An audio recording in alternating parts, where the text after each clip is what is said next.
Hello guys, hopefully आप सब लोग बढ़िया होंगे। वेलकम टू कीमोफिलस फ्लोरिका। आज हम लोग करने वाले हैं sample question paper. Sample paper जो सीबीएसई ने लेटेस्ट रिलीज किया है ना, क्लास 10th के लिए एंड 12th के लिए भी रिलीज कर दिया। तो आज हम करेंगे क्लास 10th का साइंस का सैम्पल पेपर पूरा कंप्लीट, जिसमें मैं फिजिक्स केमिस्ट्री बायो तीनों कराऊंगी ऑब्वियसली, राइट। एंड क्वेश्चंस को सिर्फ आंसर ही नहीं, उसका कॉन्सेप्ट भी साथ के साथ एक्सप्लेन करूंगी। तो आप वीडियो को लास्ट तक देखना एंड लास्ट तक देखने के साथ साथ कॉपी पेन जरूर उठा लेना, सो दैट मैं जो जो सॉल्व करवा रही हूँ वो आप अपना उसका नोट्स बना सके। ठीक है, चलो फिर बिना किसी देरी के शुरू करते हैं। एंड गाइस, जो लोग पहली बार आए हैं प्लीज सब्सक्राइब कर लो चैनल को, क्योंकि अगर आपने सब्सक्राइब कर रखा होगा तो आपको जितनी भी लेटेस्ट अपकमिंग वीडियोस या अपडेट्स जो आती रहेंगी वो पता चलती रहेगी। लेकिन एक काम और करना होगा, बेल आइकन प्रेस करना होगा, तब पता लगेगी। बेल आइकन प्रेस करना होगा और ऑल नोटिफिकेशन पे क्लिक कर देना। ठीक है, चलो शुरू करते हैं। तो आपको नजर आ रहा होगा, देखो सी जितने भी क्वेश्चन है कंपलसरी हैं, फाइन। एंड जो क्वेश्चन पेपर है उसमें 3 सेक्शंस हैं। 3 सेक्शंस में टोटल मिला के 15 क्वेश्चन है और आपको 2 आवर्स मिलेंगे। ठीक है ना। सो आपको उसके अकॉर्डिंग अटेम्प्ट करना आना चाहिए। 3 सेक्शंस 15 क्वेश्चंस एंड टाइम अपने उस हिसाब से पहले तो डिवाइड कर लेना। पहले सेक्शन में 7 क्वेश्चन है, 2 मार्कर्स। सेक्शन बी में 6 क्वेश्चन, 3 मार्कर्स। सेक्शन सी में 2 केस बेस्ड क्वेश्चन है, जैसे केस दिया जाएगा उसको सॉल्व करना, राइट, जैसे आपका टर्म 1 में भी था। तो बीच बीच में कुछ चॉइसेस आएंगी, लेकिन जो चॉइसेस है आपको उसके अकॉर्डिंग ही अटेम्प्ट करना है। ध्यान से करना, कभी कभार और ये चॉइसेस के चक्कर में बच्चे कोई ना कोई पार्ट करना भूल जाते हैं, तो आप एक एक पार्ट ध्यान से रखना, देखना। ठीक है, चलिए शुरू करें। तो सबसे पहला क्वेश्चन है हमारा, आपको सेक्शन ए शुरू होता है। इसमें पहला क्वेश्चन क्या कह रहा है? The table shows the electronic structures of 4 elements. 4 elements they रखे हैं ये, ठीक है। इनमें आपके चारों के इलेक्ट्रॉनिक स्ट्रक्चर, इलेक्ट्रॉनिक कॉन्फ़िगरेशन दी हुई है। पहला question, identify which element will form covalent bonds with carbon. Identify करना है कि कौन सा एलिमेंट कोवेलेंट बॉन्ड बनाएगा कार्बन के साथ।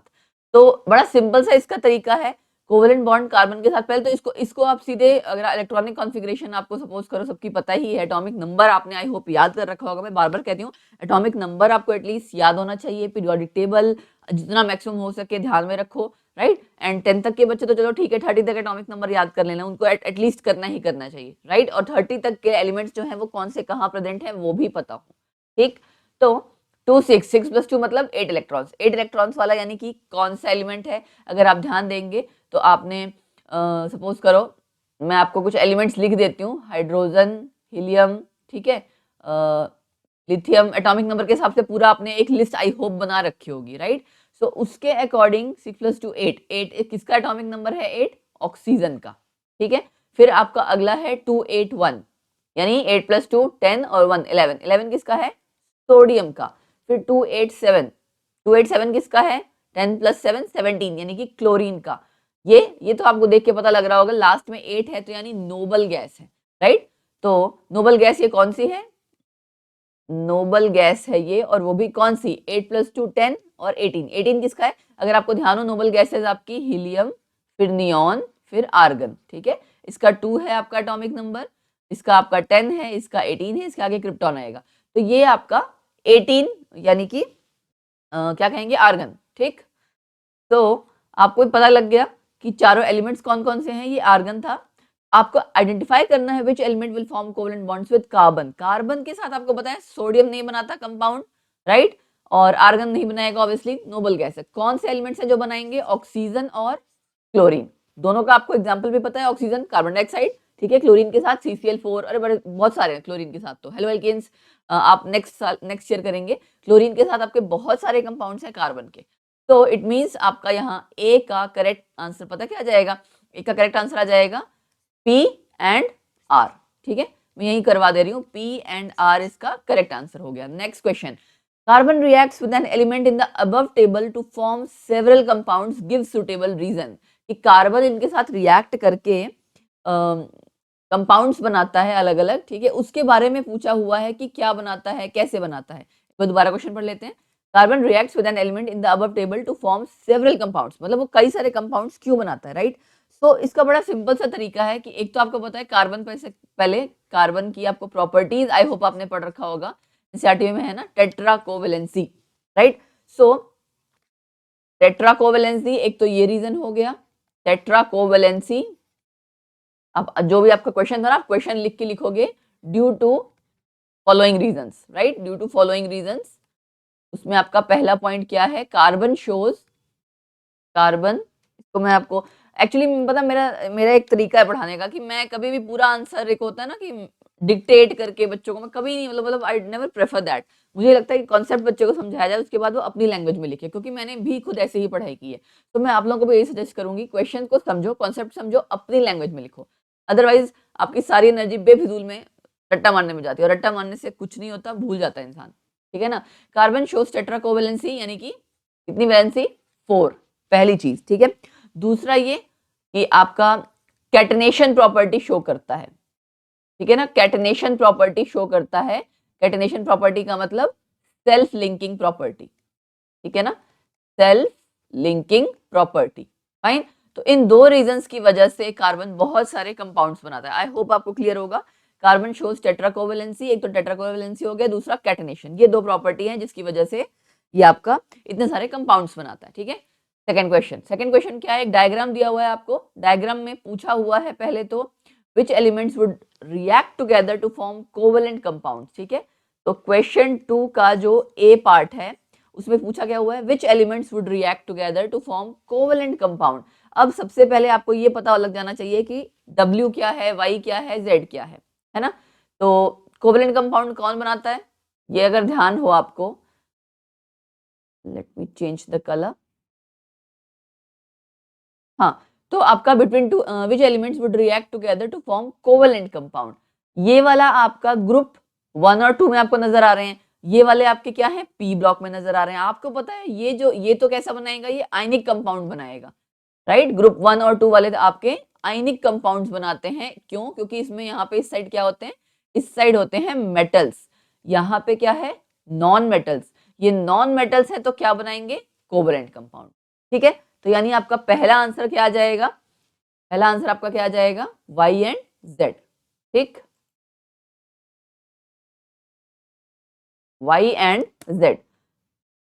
सॉल्व कर लेते हैं इसको, वाई एंड जेड आपके कोवेलेंट कंपाउंड्स बनाएंगे क्योंकि ये नॉन मेटल है। दूसरा पार्ट, सेकंड पार्ट क्या कहलाता है, between the two atoms W and Z which will have a bigger atomic radius, कि दोनों एलिमेंट्स में से डब्ल्यू और जेड में से किसका बड़ा एटॉमिक रेडियस होगा। अगर आपने पीरियोडिसिटी वाला चैप्टर पढ़ रखा है तो उसमें सपोज करो पीरियोडिक टेबल में जब आप लेफ्ट से राइट जाते हो, ठीक है, लेफ्ट टू राइट जाते हो, इसको मैं नेक्स्ट पेज पे करवाती हूँ, ओके, लेफ्ट टू राइट जाते हो जब आप, तो आपका एटॉमिक रेडियस डिक्रीज होता है, ठीक है बेटा, एटॉमिक रेडियस डिक्रीज होता है।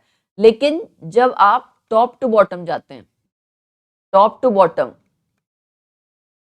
तब क्या होता है, इंक्रीज होता है, एटॉमिक रेडियस इंक्रीज होता है। यहाँ पे कंपैरिजन किसमें किया हुआ है, डब्ल्यू एंड जेड में। डब्ल्यू देखो कितना नीचे है और जेड कितना ऊपर है, राइट। और वैसे भी एटॉमिक नंबर जैसे जैसे आपका बढ़ता जाएगा, आपके नंबर ऑफ शेल्स बढ़ते जाते हैं, बढ़ते हैं ना, क्योंकि आपका एटॉमिक नंबर ज्यादा है, तो डाउन द ग्रुप आपके नंबर ऑफ शेल्स इंक्रीज हो जाते हैं, तो वो कहीं ना कहीं आपका सेंटर ऑफ एटम से दूर होंगे, तो यानी कि बिगर एटॉमिक रेडियस होगा। और क्यों होगा उसका भी रीजन, तो यहाँ पे हम आंसर में क्या लिखेंगे, हम यहाँ आंसर में लिखेंगे पहले तो W, ठीक है, और रीजन में क्या लिखेंगे, down the group number of shells increases, ठीक है ना, ये सिंपल तरीका है, down the group number of shells. आप ये भी बता सकते हो, एक्सप्लेन कर सकते हो ये कि लेफ्ट टू राइट आपका एटॉमिक रेडियस डिक्रीज होता है और डाउन द ग्रुप आपका एटॉमिक रेडियस इंक्रीज हो जाता है, ठीक है। तो इसको साथ में लिखते हुए आपको एक्सप्लेन करना है, क्या एक्सप्लेन करना है, कि डाउन द ग्रुप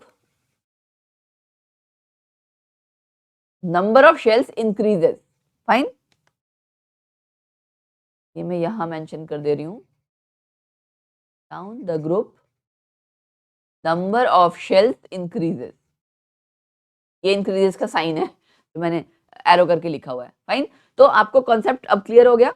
कभी भी आपका जब पीरियोडिक टेबल में लेफ्ट से राइट में जाओगे सेम पीरियड में, तो एटॉमिक रेडियस आपका डिक्रीज होता है, और जब डाउन द ग्रुप आप जाते हैं तो एटॉमिक रेडियस इंक्रीज होता है, क्योंकि आपका नंबर ऑफ शेल्स बढ़ते जा रहे हैं। सपोज सिंपल सी बात है ना, ये आपका न्यूक्लियस है, नंबर ऑफ शेल्स 2 थे, नंबर ऑफ शेल्स 3 हो गए, दूर हो गया ना, तो एटॉमिक रेडियस बड़ा हो गया, ठीक है। सेकंड क्वेश्चन भी हो गया। Question number 3, trace the path a male gamete takes to fertilise a female gamete after being release from the penis. देखो पहले तो आप डायग्राम देख लो, आपको पता है कि जो स्पर्म आपका मेल गैमीट है, जब वो पेनिस से रिलीज होने के बाद एंटर करता है सबसे पहले वेजाइना में, ठीक है, वेजाइना से उसके बाद कहाँ जाएगा, ये आपका यूट्रस वाला पोर्शन है, देन फैलोपियन ट्यूब में, ठीक है। और यहाँ पे ये है ओवरी, ये आपके ओवरी है ना, एग आपके कहाँ प्रोड्यूस होते हैं, ओवरी में प्रोड्यूस होते हैं। तो यानी कि जाहिर सी बात है एग यहाँ से रिलीज होगा, स्पर्म आपका आएगा, तो आपकी फर्टिलाइजेशन होगी और जाइगोट डेवलप होगा, ठीक है। तो डायग्राम से आई थिंक आपको क्लियर हो गया होगा। तो आपने करना क्या है, क्वेश्चन में देखो क्या पूछा था, trace the path a male gamete takes to fertilise a female gamete after being release from the penis. यानी कि आपको सिंपल सा तरीका है कि मेल गैमीट क्या है, sperm, male gamete sperm will follow this path for the fertilization, ऐसे करके लिख सकते हो, ठीक है। will follow this path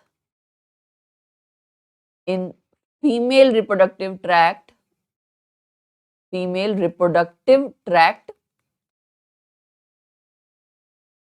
to fertilize with egg,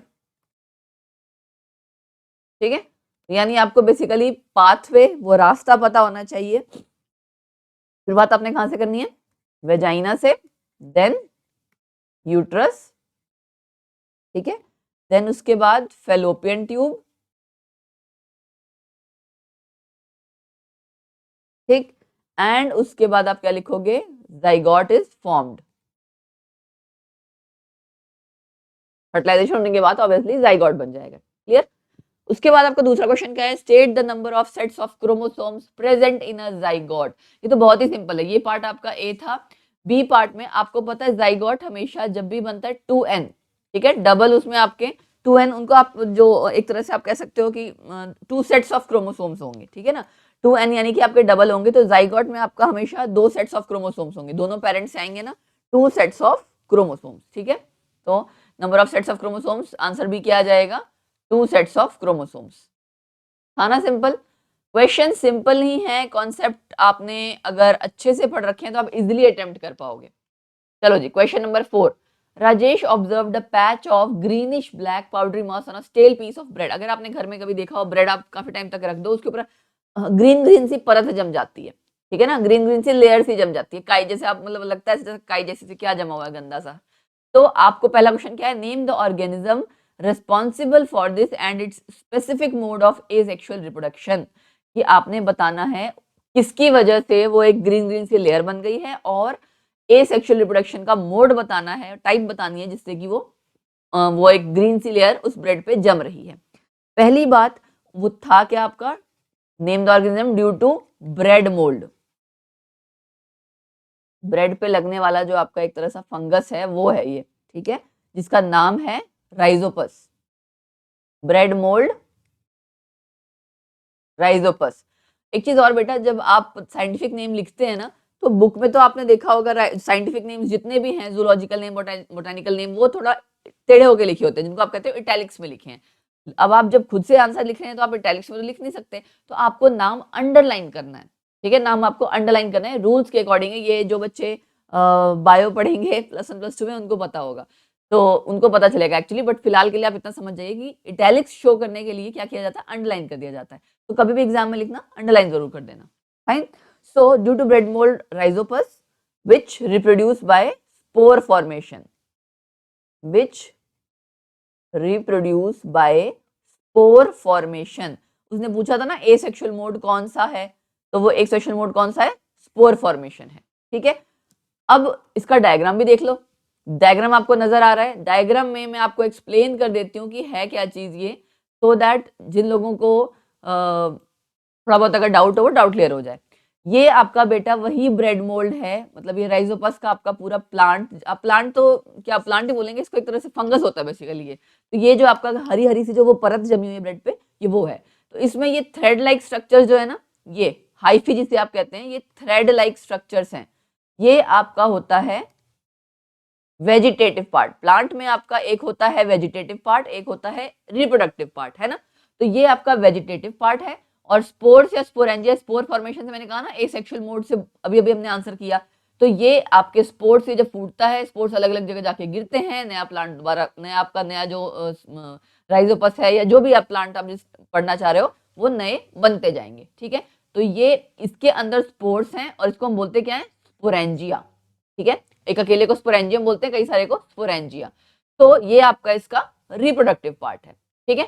सो आपका आंसर यानी यहाँ पे बी पार्ट का क्या आ जाएगा, एक तो आपसे पूछ रखा था ना vegetative and reproductive part. Late me change the colour of the pain because black colour proper दिखेगा नहीं। तो वेजिटेटिव पार्ट आपका कौन सा हो गया, vegetative part and reproductive part दोनों पूछ रखे हैं ना। तो ओके, वेजिटेटिव पार्ट अभी अभी हमने किया, क्या है, जो आपके वो थ्रेड लाइक स्ट्रक्चर्स थे, हाइफी, ठीक है, हाइफी और थ्रेड लाइक स्ट्रक्चर्स, ठीक है। एंड रिप्रोडक्टिव पार्ट्स कौन सा था, रिप्रोडक्टिव पार्ट आपका था स्पोरेंजियम या स्पोरेंजिया, जो आपने पढ़ रखा है अभी अभी मैंने आपको दिखाया ना, स्पोरेंजिया। बड़ा सिंपल है, मुश्किल नहीं था ना, सिंपल ही था। चलो नेक्स्ट क्वेश्चन करते हैं। Mustard was growing, question number 5 है, mustard was growing in two fields A and B. Field A में आपकी क्या होगी है, देखो जरा, field A produced brown coloured seeds. दो फील्ड्स हैं अलग अलग, जिनमें फील्ड ए में ब्राउन कलर के सीड्स हैं, फील्ड बी में येलो कलर के सीड्स हैं। ओके, एक बार ये हम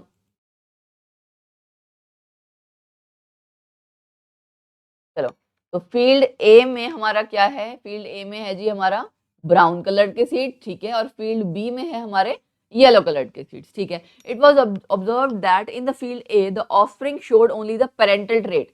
मतलब फील्ड ए में बिल्कुल पेरेंट्स जैसे आपके जो हैं वो ऑफस्प्रिंग क्या होता है, जो आप ये कह सकते हो कि नए प्लांट्स जो ग्रो किए हैं, ठीक है, तो फर्स्ट जनरेशन जैसे आपकी जो ग्रो होती है बिल्कुल पेरेंट जैसे हैं। ओके, एंड फील्ड बी में majority of offspring showed variation. मतलब फील्ड ए में आपके जो नए प्लांट्स उगे, अब जो पुराने प्लांट्स से, वो बिल्कुल हूबहू पहले जैसे थे, लेकिन फील्ड बी में थोड़े डिफरेंट आए, जिसमें वेरिएशन आई। इसके रीजंस आपको बताने हैं, और ये और में भी एक क्वेश्चन दिया हुआ है, तो हम दोनों क्वेश्चन करेंगे, मैं दोनों क्वेश्चन सॉल्व करवा दे रही हूँ, सो दैट आपके कॉन्सेप्ट क्लियर हो जाए। एग्जाम में आप, आपकी मर्जी है, इंटरनल चॉइस वहां पे कहीं ना कहीं कुछ कुछ क्वेश्चंस में आई होगी। तो क्या कहता है क्वेश्चन, देखो आपको सिंपल सी बात है, अगर हम ये क्वेश्चन है हमारा जेनेटिक्स का बेटा, ठीक है ना, जेनेटिक्स का ही हमारा क्वेश्चन है। तो जेनेटिक्स में क्या है, हेरिडिटी एंड इवोल्यूशन, कि आपके जो ट्रेट्स हैं, ट्रेट्स का मतलब क्या है कि जैसे सपोज करो माँ बाप बड़े हैं, या मतलब आपके प्लांट्स की बात भी करें, जो आप सब प्लांट ग्रो कर रहे हो हूबहू वैसा ही प्लांट ग्रो होता है ना, उसके बीज हैं, बीज से ग्रो करता है। तो ए sexual mode of reproduction and sexual mode of reproduction आपने दोनों पढ़ रखा है चैप्टर में, उसके बेसिस पे हम करेंगे कि आपका फील्ड ए में क्या हो रहा है और फील्ड बी में क्या हो रहा है, क्योंकि उसने रीजन पूछा है कि फील्ड ए में सेम पेरेंट्स क्यों, सेम ऑफस्प्रिंग क्यों है, पेरेंटल ट्रेट्स की तरह, मतलब पेरेंट्स वाले ट्रेट्स क्यों आए हैं, और फील्ड बी में वेरिएशन डिफरेंस क्यों आया है। क्यों, वो तभी आपका पॉसिबल हो सकता है अगर फील्ड ए में सेल्फ पॉलिनेशन हो। सेल्फ पॉलिनेशन का मतलब कि सेम फ्लावर का ही मेल एंड फीमेल पार्ट हो, ठीक है, मतलब जो आपका सेम फ्लावर, जो कार्पेल्स एंड आप उसकी बात करते हो ना, एंथर फिलामेंट है, ठीक है, एंड आपने अगर लॉन्गिट्यूडिनल सेक्शन फ्लावर का कर रखा है, तो आई होप उससे आपको क्लियर पता होगा कि from anther to stigma pollen grains जब आपके ट्रांसफर होते हैं तभी आपका माना जाता है ना। तो अगर सेम फ्लावर का ही आपका मेल पार्ट है, सेम फ्लावर का ही आपका फीमेल पार्ट है, तो वो कहलाती है सेल्फ पॉलिनेशन। अगर फ्लावर डिफरेंट है, बेशक प्लांट सेम हो लेकिन फ्लावर डिफरेंट है, ठीक है, प्लांट सेम फ्लावर डिफरेंट, वो क्रॉस पॉलिनेशन हो जाती है, ठीक है, क्रॉस पॉलिनेशन। तो फील्ड ए में कोई चेंजेस नहीं आए, इसका मतलब वो क्या कर रहा है, उसमें क्या हो रहा है, सेल्फ पॉलिनेशन हो रही है। दूसरा आता है आपका, दूसरा क्वेश्चन क्या था, देखो फील्ड बी में आपका वेरिएशन आ रही है। तो फील्ड बी में वेरिएशन क्यों आएगी, due to recombination of genes, ठीक है ना, ये आपके कहीं ना कहीं नए तरह से जीन्स जो हैं वो कंबाइन होके बन रहे हैं, due to recombination of genes because cross pollination is taking place. अभी अभी मैंने बताया ना, क्रॉस पॉलिनेशन में आपका क्या होगा, नए तरीके के, ऑब्वियसली क्रॉस पॉलिनेशन इज, एक सेकंड में आंसर लिख दूं पहले, क्रॉस पॉलिनेशन जब जब आपका बेटा होता है क्रॉस पॉलिनेशन, तो आपके नए तरह के ट्रेट्स निकल के आते हैं। सेल्फ पॉलिनेशन में सेम आपका जो ट्रेट्स रहेंगे वही रहेंगे, ठीक है, कोई चेंजेस नहीं आते, वेरिएशन नहीं आती। क्लियर हो गया, ये जेनेटिक्स और हेरिडिटी के आपके आगे भी कई क्वेश्चन आएंगे, तो आपको थोड़ा और ज्यादा क्लियर हो जाएगा, कि उसमें मैं आपको थोड़ा और डिटेल में एक्सप्लेन करूंगी, क्योंकि उसमें F1 F2 अलग अलग आपकी जो नई अलग अलग आप क्या कह सकते हो जनरेशन आएगी, F1 जनरेशन है ना, फर्स्ट फीरियल जनरेशन। उसके आगे जिन बच्चों ने चैप्टर पढ़ रखा है, आई थिंक उनको क्लियर हो गया होगा, सेल्फ पॉलिनेशन, से कभी भी आपकी वेरिएशन नहीं आती, क्रॉस पॉलिनेशन से वेरिएशन आ जाती है, ठीक है। Question number 6, a simple motor is made in a school laboratory and a coil of wire is mounted on an axle between the poles of a horseshoe magnet। ये आपको diagram नजर आ रहा होगा। डायग्राम मुझे ऐसा लगता है आपने एनसीईआरटी में देख रखा होगा, मैं आपको दिखा देती हूँ। ये देखो, सिंपल ऐसा ही इलेक्ट्रिक मोटर वाला डायग्राम आपने एनसीईआरटी में देख रखा है ना, तो आपने इसके अकॉर्डिंग ही क्वेश्चन करना है। और इस क्वेश्चन में पूछा क्या हुआ है कि एक एग्जाम्पल दे रखा है जिसमें कॉइल ABCD हॉरिजॉन्टल है और बैटरी कनेक्ट की हुई है, ठीक है। तो इलेक्ट्रिक सिंपल जो इलेक्ट्रिक मोटर है बेटा, उसी का ये डायग्राम आपको दिया हुआ है, कोई इसमें चेंजेस नहीं है। तो ये वाला डायग्राम है जो मैंने आपको भी एनसीईआरटी वाला डायग्राम दिखाया वो सेम है, ठीक है। तो इसमें सबसे पहले पूछा क्या हुआ है कि for this position state the direction of force on the arm AB। AB arm कौन सी है? ये वाली। तो यहाँ पे आपको बताना है क्या? Direction of force. अच्छा, दूसरे क्वेश्चन में क्या पूछा हुआ है? Why does the current in the arm BC not contribute to the turning force on the coil. जो ये वाली आर्म है ना, ये वाली, ये क्यों नहीं कंट्रीब्यूट कर रही टर्निंग एक फोर्स जो आप असिस्ट करना चाहिए उसमें, आपकी ये क्यों असिस्ट नहीं कर रही है? उसके लिए आपको पहले इसका आंसर जानने के लिए फ्लेमिंग्स लेफ्ट हैंड रूल पता होना चाहिए। फ्लेमिंग्स लेफ्ट हैंड रूल क्या है? सिंपल, मैंने आपको देखो शो कर रखा है। जो आपकी इंडेक्स फिंगर होती है, जो ये वाली फिंगर होती है ना, 5 फिंगर्स में से ये वाली फिंगर जो होती है, इसे हम इंडेक्स फिंगर कहते हैं। ये बताती है हमारी डायरेक्शन ऑफ मैग्नेटिक फील्ड, ठीक है। थंब हमारा क्या बताता है? फोर्स ऑन द कंडक्टर, ठीक है। कौन सी फोर्स? मैग्नेटिक फोर्स की बात हो रही है obviously. And direction of current middle finger, ठीक है। तो मतलब आप लेफ्ट हैंड की बात कर रहे हैं तो ये इस तरह से शो हो रहा है, ठीक। ये चीज ध्यान में रखना, क्योंकि फ्लेमिंग्स लेफ्ट हैंड रूल अगर पता होगा तो ही आप इस क्वेश्चन का आंसर कर सकते हैं, ठीक है जी। तो इसके बाद बेटा अब आपको पूछा क्या हुआ था? देखो जरा, पूछा था कि इस पोजीशन के लिए आपको डायरेक्शन ऑफ फोर्स पता लगानी है ऑन द आर्म AB, ठीक है। तो डायरेक्शन ऑफ फोर्स आंसर है इसका डाउनवर्ड्स। मैं बता देती हूँ कैसे, ठीक है। डाउनवर्ड्स आपका उसके अलावा आपको बाकी दो चीजें पता है फोर्स का, यानी कि फोर्स पूछा था ना, let me check again, yes, direction of force पूछा था ऑन द आर्म AB। तो डायरेक्शन ऑफ फोर्स का मतलब क्या है कि आपका ये थंब वाली चीज जो है ना, ये आपका डाउनवर्ड है। और अगर आप ध्यान दें तो डायरेक्शन ऑफ मैग्नेटिक फील्ड और डायरेक्शन ऑफ करंट, क्वेश्चन में आपको यहाँ पे इस डायग्राम में भी नजर आ रहा होगा। यहाँ से देखो एक करंट फ्लो कर रहा है ना, करंट आपका इधर से ऐसे फ्लो कर रहा है। फोर्स आपकी जो मैग्नेटिक फील्ड ऑफ लाइंस होती है वो इस तरह से है, ठीक है ना, साउथ से नॉर्थ में जाते टाइम। इस डायग्राम में देख लो चाहे इसमें देख लो, तो आपका साउथ से नॉर्थ में, तो आपको मैग्नेटिक फील्ड लाइंस पता लग गया, आपको करंट की डायरेक्शन पता लग गई। तीसरा डायरेक्शन आपकी क्या है? थंब वाली फोर्स की डायरेक्शन। वहां से आपको क्लियर हो जाएगा कि आपका डायरेक्शन ऑफ फोर्स क्या आ जाएगा। ए पार्ट का आंसर यहाँ पे डाउनवर्ड्स आ गया, ठीक है। फ्लेमिंग्स लेफ्ट हैंड रूल आपको अप्लाई करना आना चाहिए कि करंट की आपकी डायरेक्शन क्या है, उसके बाद मैग्नेटिक फील्ड लाइंस की डायरेक्शन क्या होती है। मैग्नेटिक फील्ड लाइंस की डायरेक्शन साउथ टू नॉर्थ इसके बीच में, और बाहर से आपने देखा होगा ना इस तरह से एरोज से बने हुए हैं, ठीक है। इसका भी क्वेश्चन आएगा, भी अगला क्वेश्चन ही है। तो विद इन द आप ये कह सकते हो जो इस वाले पोर्शन में है, नॉर्थ टू साउथ आपकी मैग्नेटिक फील्ड लाइंस जा रही हैं, तो आपकी डायरेक्शन भी ये वाली होगी, इस साइड, ठीक है। ये आपको डायरेक्शन इसकी पता लग गई, करंट की डायरेक्शन पता लग गई, ये तीनों आपस में परपेंडिकुलर है। तीसरी कौन सी होती है? Direction of force. तो लेफ्ट हैंड में आप फ्लेमिंग्स लेफ्ट हैंड रूल लगाएंगे बेटा, तो आपकी डायरेक्शन डाउनवर्ड्स आ जाएगी, ठीक है। तो आपने इसी के अकॉर्डिंग करना है कि मैग्नेटिक फील्ड आप इंडेक्स फिंगर में लगाओगे, ठीक है, इस डायरेक्शन में ऐसा जा रहा है। उसके बाद आपको डायरेक्शन ऑफ करंट ऊपर वाली साइड में शो करना है, तो आपका तीसरी डायरेक्शन क्या आ जाएगी? थंब की, force on the conductor. I hope ये आपको क्लियर हो गया होगा। फ्लेमिंग्स लेफ्ट हैंड रूल के बाद सेकंड पार्ट क्या है? Why does the current in the arm BC not contribute. हाँ, कि आर्म BC में जो करंट है वो, मतलब जो चार उसकी कॉइल्स में जो BC वाली साइड है उसमें वो क्यों कंट्रीब्यूट नहीं कर रहा है फोर्स के लिए, ठीक है, क्यों कंट्रीब्यूट नहीं कर रहा है। तो इसका आंसर आपका क्या है, मैं आपको एक्सप्लेन कर देती हूँ इसका बी पार्ट का पूरा आंसर। क्योंकि BC जो है ना बेटा आपका, BC वाला वो सेम डायरेक्शन में है। BC is in the same direction as direction of field lines, ठीक है। फील्ड लाइंस की जो आपकी डायरेक्शन है उसी में है। तो आपको पता है कि जब आपका फोर्स, जो आपकी फोर्स होती है वो मिनिमम होती है, सबसे कम कब होती है? Force is minimum when direction of current और when the direction of current, एक तो, और दूसरा क्या चीज होगा, डायरेक्शन ऑफ करंट और direction of magnetic field, when the direction of current and magnetic field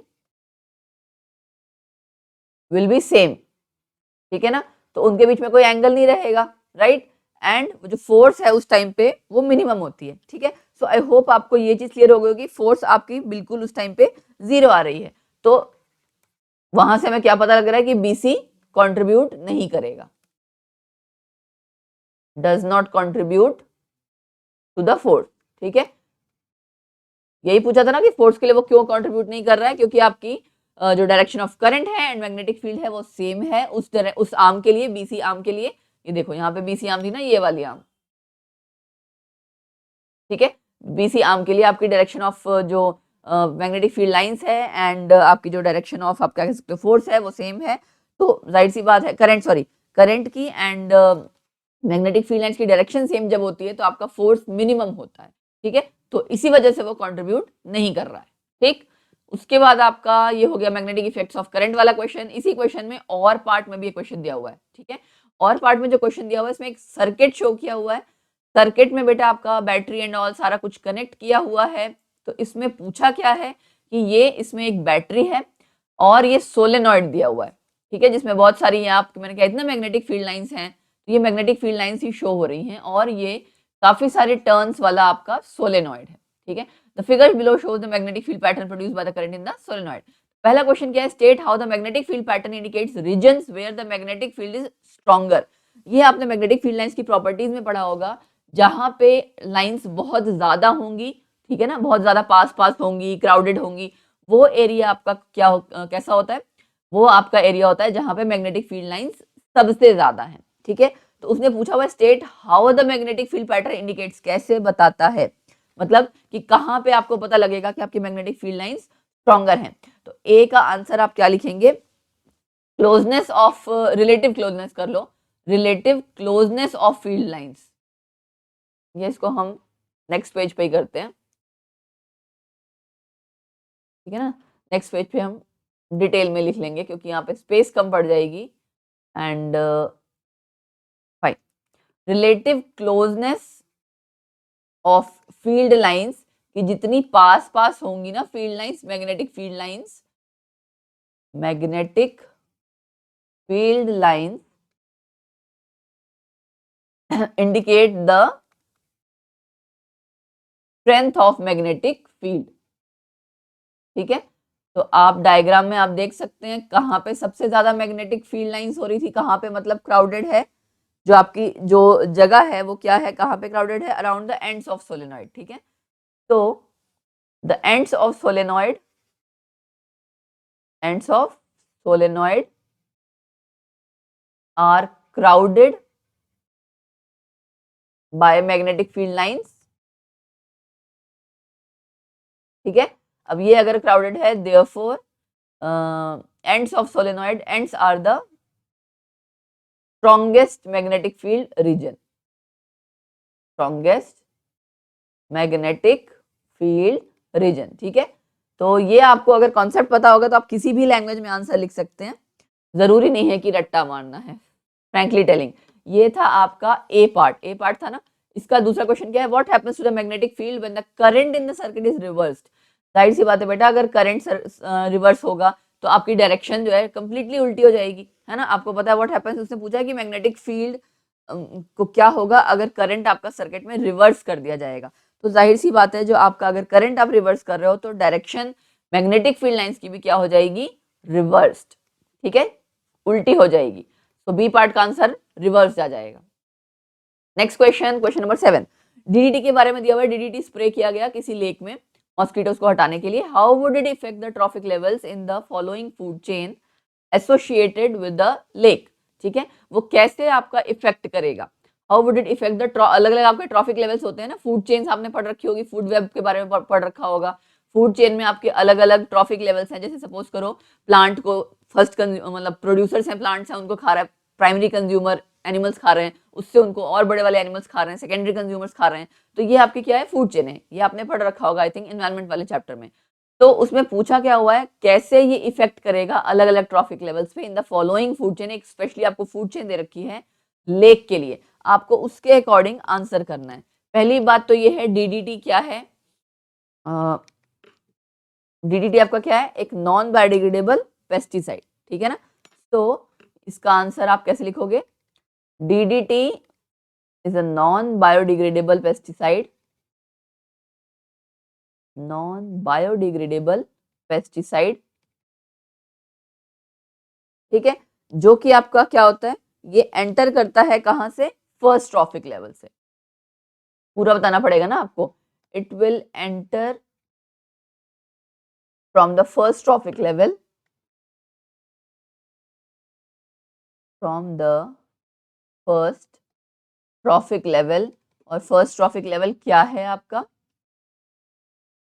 planktons, ठीक है ना। फर्स्ट ट्रॉफिक लेवल क्या हो जाएगा, प्लैंकटॉन्स।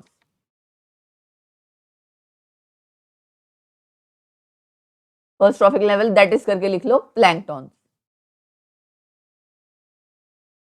ठीक है, यहाँ पूरा दे रखा है ना, ये देखो प्लैंकटॉन दे रखा है, small fish, large fish, hawk, aquatic environment, ये चारों देख रखा है। तो आपको इसमें पूरे में बताना था कि कैसे कैसे इफेक्ट होता जाएगा। उसके बाद आपका उसने पूछा था how would it affect the trophic levels in the following food chain associated with the lake, justify your answer. तो आपका बेसिकली प्लैंकटॉन से ये एंटर करेगा, उसके बाद एक्यूमुलेट होता जाएगा हर लेवल पे जाके, है ना।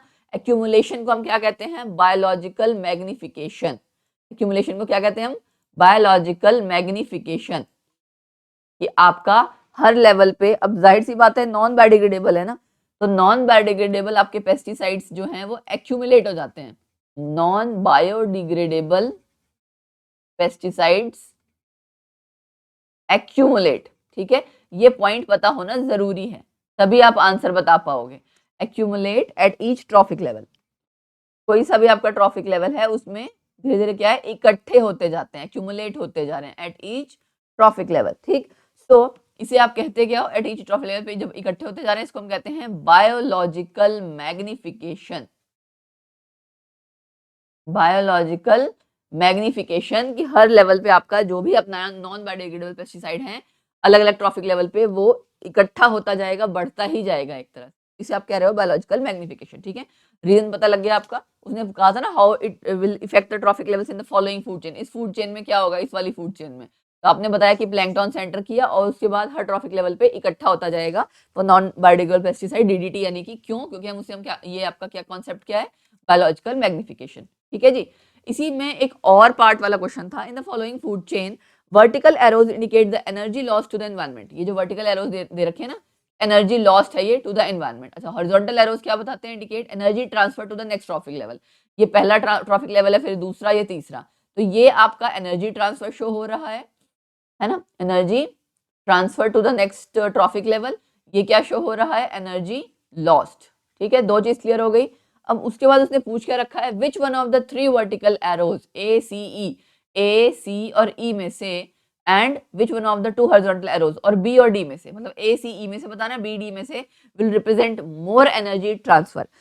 कहां पे एनर्जी ट्रांसफर ज्यादा होगा। अब इसका सबसे सिंपल आंसर है 10% लॉ, जिसको पता हो कि आपका ट्रॉफिक लेवल पे जैसे जैसे एनर्जी ट्रांसफर होता जा रहा है ना, ओनली 10% एनर्जी ट्रांसफर होती है, बाकी आपकी सारी कहीं ना कहीं लॉस हो जाती है, सराउंडिंग्स में चली गई, हीट एनर्जी में किसी ना किसी अलग अलग एनर्जी फॉर्म में आपकी कहीं ना कहीं डिसिपेट हो गई, निकल गई। तो जाहिर सी बात है पहले वाला जो आपका ट्रॉफिक लेवल होगा वहां पे एनर्जी सबसे ज्यादा होगी, उसके बाद एनर्जी धीरे धीरे कम होती जाएगी। तो ए सी ई में से क्या आ जाएगा, ए, ठीक है, ए सी में, ए में से ए आपका वो वाला क्या बोलोगे आप इसको, इसने पूछा था will represent more energy transfer, yes, तो A will represent more energy transferred as compare to C and E. और बी और डी में से क्या होगा, ऑब्वियसली बी ज्यादा होगा क्योंकि ये पहले वाला ट्रॉफिक लेवल है, बाद वाले में तो कहीं ना कहीं एनर्जी अपने आप ही कम हो जाएगी, ठीक है। और उसने ये भी कहा हुआ है give reason for your answer, तो आंसर हमें डिटेल में एक्सप्लेन करना पड़ेगा, जिसमें आप 10% लॉ के बारे में भी जिक्र करेंगे, ठीक है। तो आपने आंसर क्या करना है, 10% लॉ एक तो पूरा डिफाइन करना है अकॉर्डिंग टू 10% लॉ, इस तरह से करके पूरा, ठीक है, कि वो क्या कहता है। एंड उसमें आप मेंशन कर सकते हो only 10% energy is transferred to the next trophic level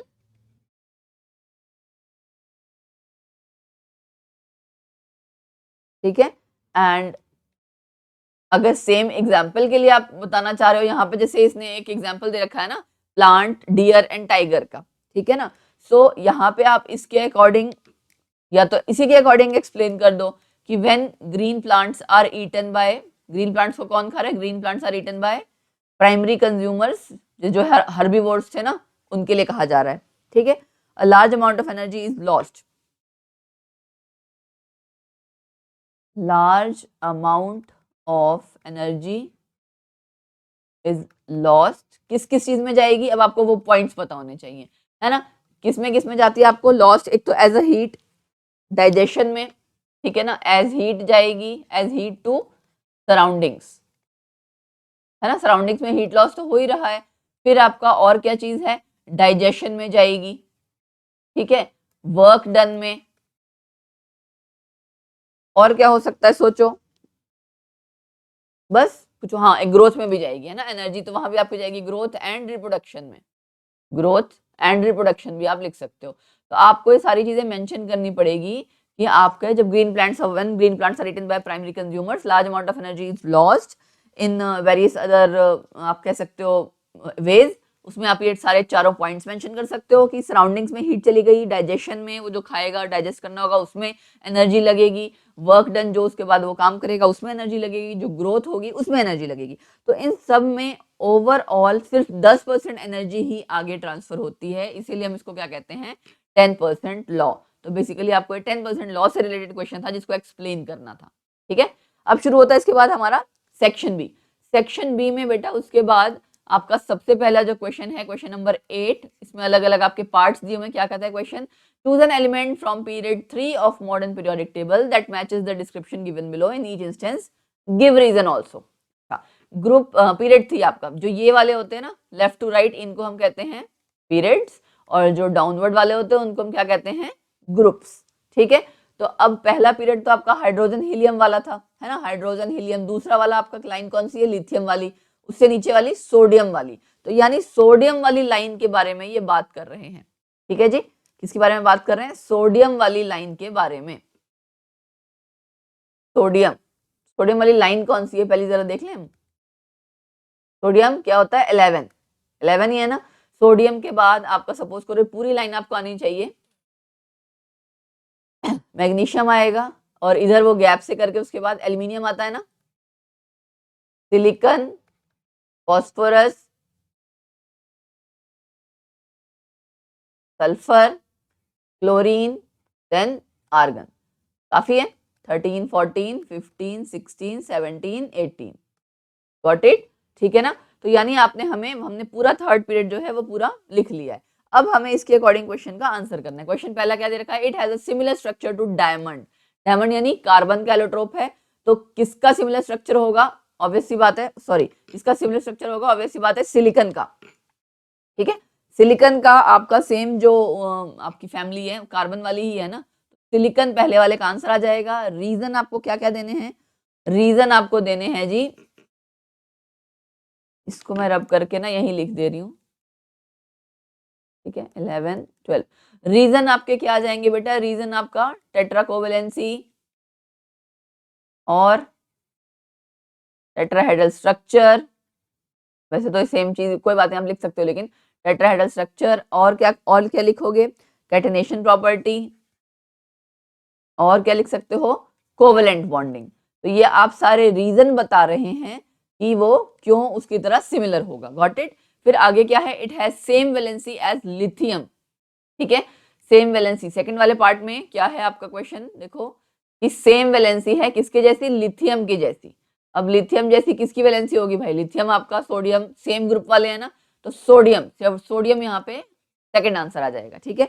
उसके बाद वैलेंसी 1 क्यों है, उसका रीजन देना पड़ेगा, due to 1 valence electron, due to 1 valence electron, got it. फिर क्या पूछा हुआ है, variable valency, variable valency and is a member of the oxygen family, ठीक है ना। तो वेरिएबल वैलेंसी किसकी है, और ऑक्सीजन फैमिली, ऑक्सीजन फैमिली में आपको जाहिर सी बात है क्या आता है, सल्फर। तो बस यहाँ पे सल्फर का आपका आंसर आ जाएगा। और वेरिएबल वैलेंसी शो करने के लिए आपको एग्जांपल देना पड़ेगा, एग्जांपल में क्या क्या आ जाएंगे, दो कंपाउंड्स लिख दो, SO2, SO3, हो गई जी वेरिएबल वैलेंसी शो।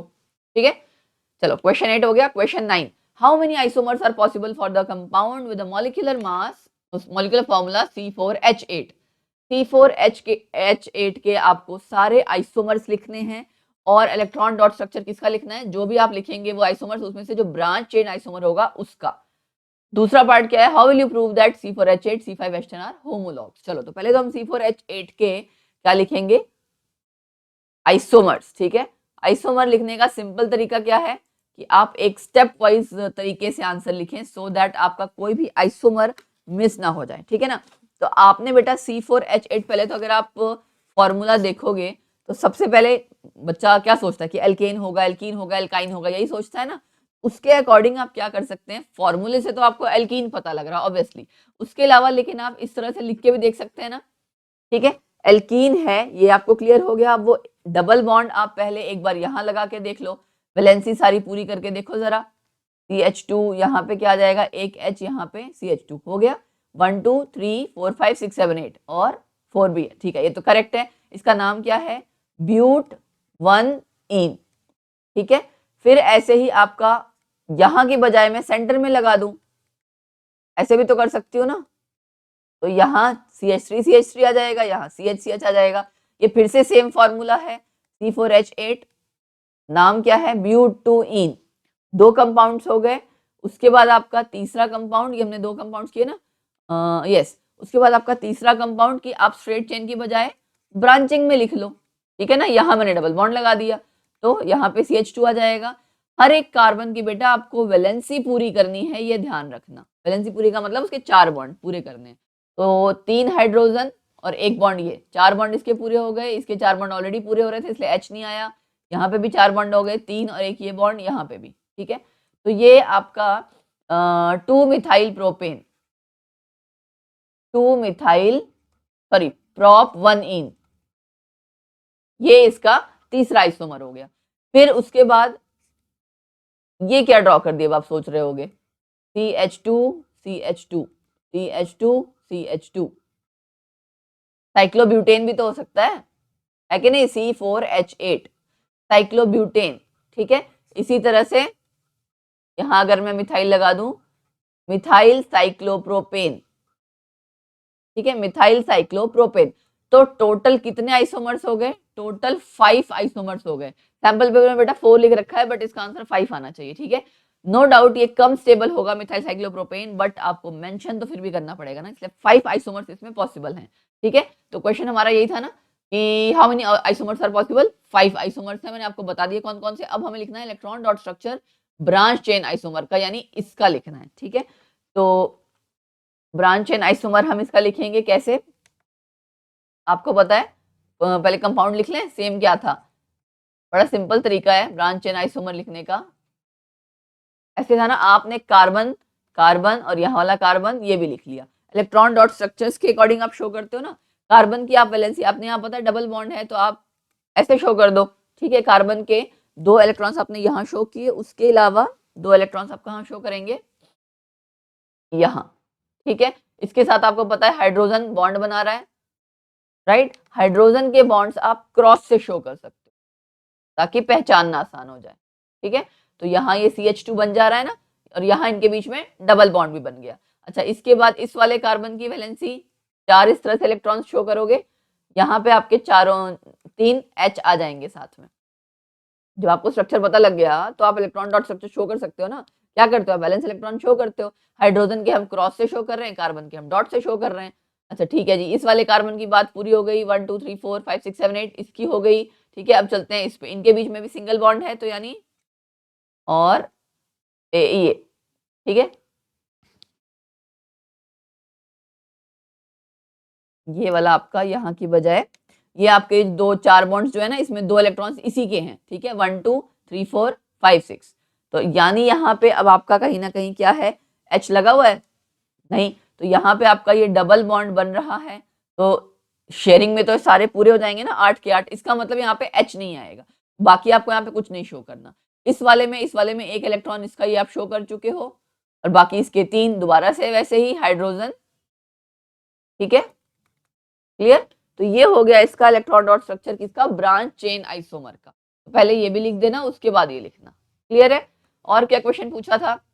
के बाद है how will you prove that C4H8 and C5H10 are homologues. आप कैसे प्रूव करोगे कि वो होमोलॉग्स है? होमोलॉगस सीरीज का मतलब क्या होता है बेटा? जैसे आप पढ़ते हो ना एल्केन में मीथेन, इथेन, प्रोपेन, तो वो एक पूरी होमोलॉगस सीरीज है और जो उसके मेंबर्स हैं उनको हम होमोलॉग्स कहते हैं। ठीक है, तो वो ये कह रहा है C4H8 और C5H10 होमोलॉग्स हैं, वो आप कैसे प्रूव करेंगे? आपने क्या करना है, प्रॉपर्टीज लिखनी है, बी पार्ट है ना, C4H8 एंड C5H10 दिया हुआ था, right? C5H10 are homologues because of due to, या इस तरह से करके लिखना,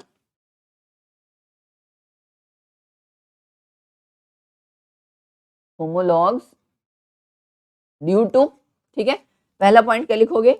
दे डिफर बाय, अगर आप ध्यान दें, they differ by CH2 group, है ना? CH2 ग्रुप से ही होता है ना, differ by 14 mu, 14 atomic mass है CH2 का। और क्या होगा? Same functional group, they have same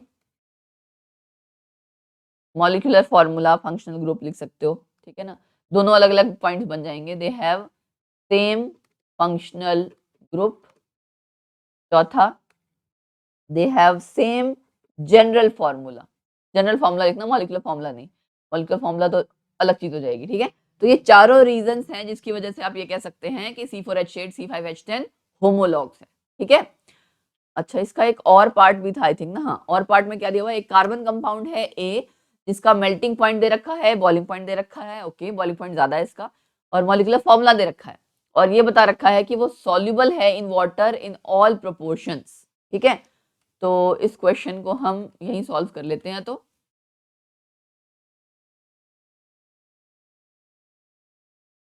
ठीक है ना आपका क्वेश्चन? चलो, तो इसका जो ये और वाला पार्ट है ये हम करते हैं। कोई एक मॉलिक्यूलर फॉर्मूला कोई दे रखा है, C2H6O कोई कंपाउंड है, soluble in water in all proportions. अब आपको पता होना चाहिए C2H6 ये बड़ा सिंपल सा कंपाउंड है, CH3CH2OH। ठीक है, ये जितनी ज्यादा प्रैक्टिस करोगे ना आपको उससे पता लगेगा। एक तो पहले उसने बता रखा था बॉइलिंग पॉइंट ज्यादा है, देख सकते हो आप, और वो सॉल्युबल है इन ऑल वाटर प्रोपोर्शंस, तो इससे थोड़ा सा अंदाजा लगाया जा सकता है। आइडेंटिफाई ए, क्या है ये? इथेनॉल। इसका इलेक्ट्रॉन डॉट स्ट्रक्चर लिख लोगे वैसे ही, इस तरह से जैसे हमने अभी डॉट वाला और क्रॉस करके लिखा था ना, सेम वैसा ही। ठीक है, यहाँ लिखते हैं इलेक्ट्रॉन डॉट स्ट्रक्चर हमें इथेनॉल का लिखना है। इथेनॉल का पहले फॉर्मूला लिखो, उसके बाद उसका इलेक्ट्रॉन डॉट स्ट्रक्चर लिख दो, सिंपल, CH3CH2OH। ठीक है, कार्बन कार्बन, यहाँ पे आपका ऑक्सीजन और H, कार्बन के आपके यहाँ 3 बॉन्ड बनेंगे हाइड्रोजन के साथ, है ना? चौथा इलेक्ट्रॉन यहाँ था ना यहाँ पे आपके कार्बन के 2 बॉन्ड हाइड्रोजन के साथ। ठीक है,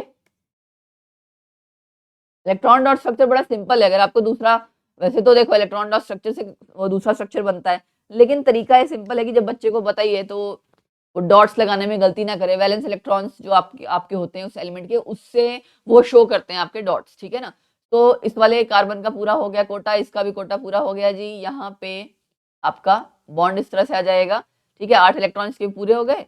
ऑक्सीजन के ऊपर आपको पता है कि लोन पेयर्स होते हैं, राइट? ऑक्सीजन के मैंने लोन पेयर्स ये डॉट से ही शो किया है, एंड हाइड्रोजन यहाँ पे फिर से एक क्रॉस से शो किया। तो ऑक्सीजन और कार्बन दोनों के इलेक्ट्रॉन्स मैंने डॉट से शो किए हैं, ये आप ध्यान रखिएगा। तो ये हो गया आपका इथेनॉल का इलेक्ट्रॉन डॉट स्ट्रक्चर।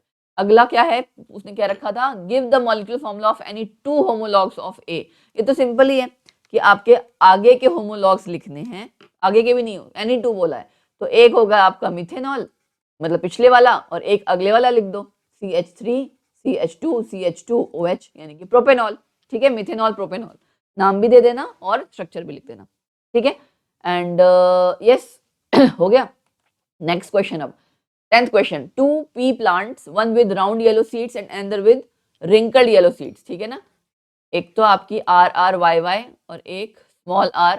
अगर ये आपने पढ़ रखा होगा हेरिडिटी इवोल्यूशन में, डोमिनेंट ट्रेट, रिसेसिव ट्रेट, ये आपके डोमिनेंट ट्रेट्स हैं। राउंड एंड येलो सीड्स आपके डोमिनेंट हैं, और रिंकल्ड एंड ग्रीन आपके रिसेसिव ट्रेट्स हैं। ठीक है, रिंकल्ड और ग्रीन ये क्या है? Recessive traits. रिसेसिव मतलब जो दबा हुआ है, और ये राउंड एंड येलो क्या है, डोमिनेंट ट्रेट्स जो निकल के आ जा रहे हैं, अगली जनरेशन में नजर आ जा रहे हैं। तो जो ट्रेट्स आपके रिसेसिव हैं, इसका मतलब ये नहीं कि आगे जाके वो कभी शो नहीं हो सकते, नए कॉम्बिनेशंस बनेंगे तो डेफिनेटली शो हो सकते हैं। तो क्वेश्चन में कहा क्या जा रहा है, produce FN progeny that have round yellow seeds, round और येलो होगा, ठीक है ना, जाहिर सी बात है राउंड और येलो ही होना था।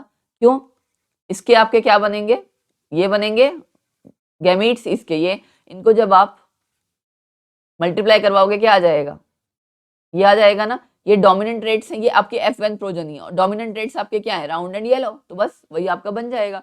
तो उसने पूछा हुआ है when FN plants are self pollinated, इनको आप सेल्फ पॉलिनेट जब करवाओगे तब कौन से नए कॉम्बिनेशन निकल के आएंगे F2 प्रोजेनी में, एक तो ये पूछा हुआ है, and how many seeds with these new combinations of characters will be produced when a total of 160 seeds are produced in F2 generation.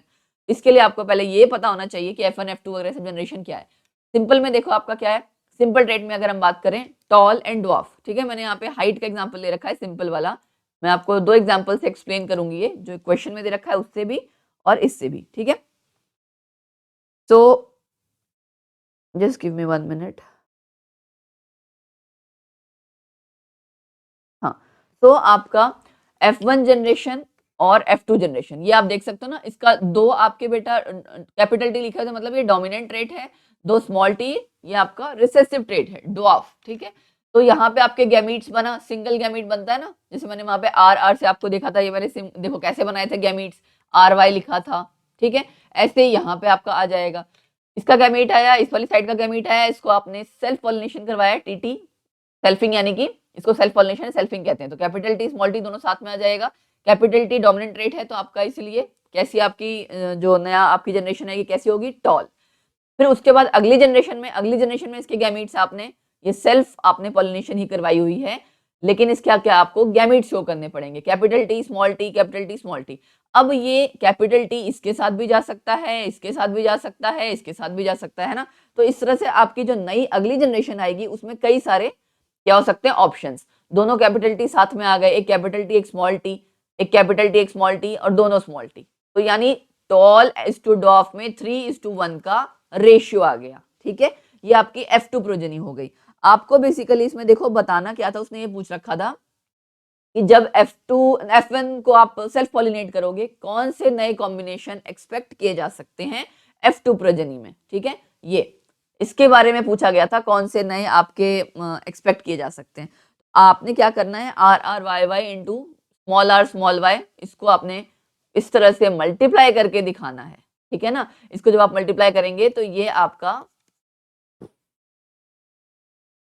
When FN plants are self pollinated, हाँ ये वाला, ठीक है ना, इसको आपने सेल्फ पॉलिनेट जब किया है तब आपकी F2 प्रोजेनी क्या आएगी वो पूछा जा रहा था। तो आपने जब इसको सेल्फ पॉलिनेट किया तो आपकी नई जो आपकी जनरेशन जो आ जाएगी उसमें आप क्या कहोगे, new combinations are produced because of independent inheritance. आप देख सकते हैं ना यहाँ पे नए कई तरह के वो आ गए हैं, ठीक है, उसका रीजन क्या है, due to independent inheritance. Independent inheritance का मतलब क्या है कि जरूरी नहीं है कि अगर आपका सीड राउंड है तो वो हमेशा येलो कलर का ही हो, जरूरी नहीं है कि आपका ग्रीन है रिंकल्ड सीड है तो वो हमेशा ग्रीन कलर का ही, नहीं, राउंड एंड आपका जो मतलब जो कलर है एंड शेप है वो चेंज भी हो सकती है। राउंड के साथ आपका ग्रीन भी आ सकता है, राउंड के साथ आपका येलो है, ठीक है, लेकिन आपका राउंड के साथ ग्रीन भी आ सकता है, ग्रीन के साथ आपका जो रिंकल्ड सीड भी आ सकता है, रिंकल्ड सीड दे रखा है वो राउंड सीड भी आ सकता है। तो इसको हम कहते हैं due to independent inheritance,